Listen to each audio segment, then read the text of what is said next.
الحمد لله الذي أكرم الأمة الإسلامية برجال صالحين، ومن علينا بأولياء متقين يسيرون على خطى الأنبياء والمرسلين، ويهدون البشرية إلى صراط مستقيم.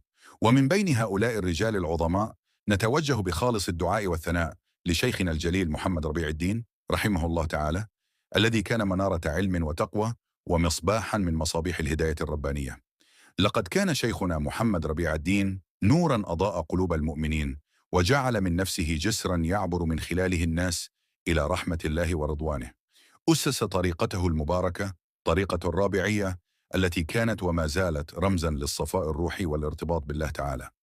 ومن خلال تعاليمه السامية علم الناس أن الدين ليس مجرد كلمات تقال، بل هو حياة تعاش وفق أوامر الله وسنة رسوله الكريم صلى الله عليه وسلم.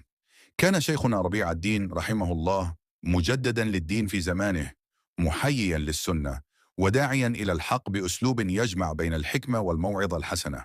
كانت كلماته تحمل في طياتها نور الحق، وتفتح أبواب القلوب المغلقة، وتدعو الناس إلى التوبة والعودة إلى الله. وكما كان الشيخ عبد القادر الجيلاني رضي الله عنه منبعا للعلم والهداية، كان شيخنا محمد ربيع الدين قدس الله سره مرشدا للأمة في كل مكان، يدلهم على طريق الصلاح والفلاح.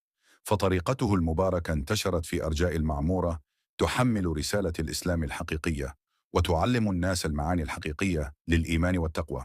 نسأل الله العلي العظيم أن يتغمد شيخنا برحمته الواسعة، ويجعله من الذين أنعم عليهم من النبيين والصديقين والشهداء والصالحين، وحسن أولئك رفيقا.